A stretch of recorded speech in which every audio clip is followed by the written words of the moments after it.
That's a funny way to look at post-retirement insurance. Hey, I am Chuck the Bureaucrat, and recently I was talking to one of you who had a strange but really insightful observation. Basically, we were talking about that age-old question of, will I have enough money to do the things I want to do after I retire? And this guy pointed out that there is an even better question.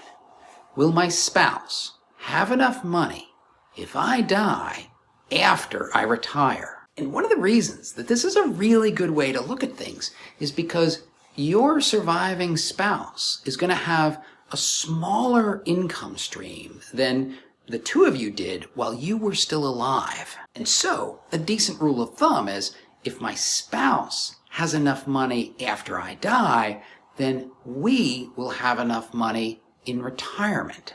But this guy took it one step further.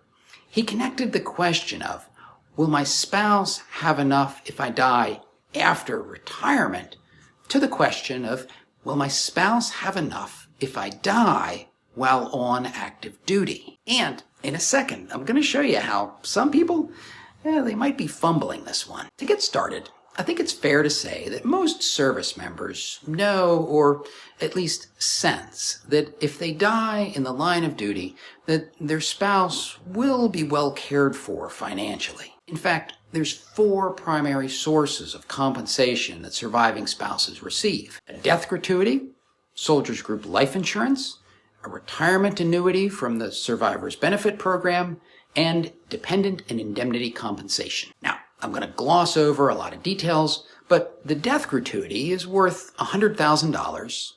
SGLI is worth $500,000. The retirement annuity is worth about 41% of your base pay at the time of your death. And DIC is worth about $1,650 a month. But so what? Why did this discussion get me so worked up? Well, primarily, it has to do with a common discussion about the Survivor Benefit Program costs and the fact that, most veterans can get lower costs for a larger amount of coverage by purchasing a term life insurance policy. I'm not going to get into that whole discussion right now, but I do want you to notice this. While on active duty, the only premium that a service member pays is for SGLI. The government pays the premium on that death gratuity, Survivor Benefit Program, and DIC. As a result, most service members don't realize just how much coverage they have. But when we come to the end of our service, we have to pick up the costs of all this coverage, with the exception of DIC. As a result, some people choose not to enroll in the Survivor Benefit Program because they think a term life insurance policy is a good alternative. But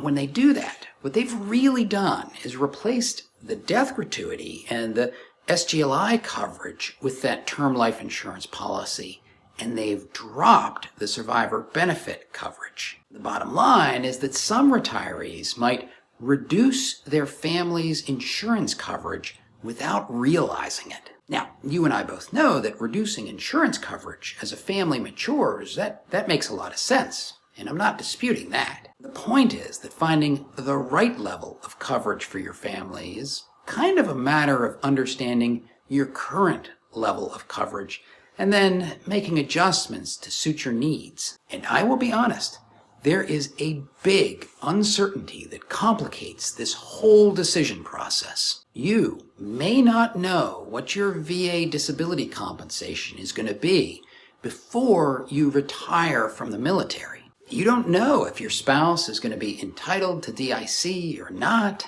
And so you don't know what your family's full insurance coverage post-retirement is going to be at the time you have to make that Survivor Benefit Program decision. Basically, you got to make your SBP decision before your final out, but you might not get your VA rating decision until after you're out. The good news is that you can make adjustments to your Survivor Benefit Program after you have retired. And if you want to understand some of those options, watch this video.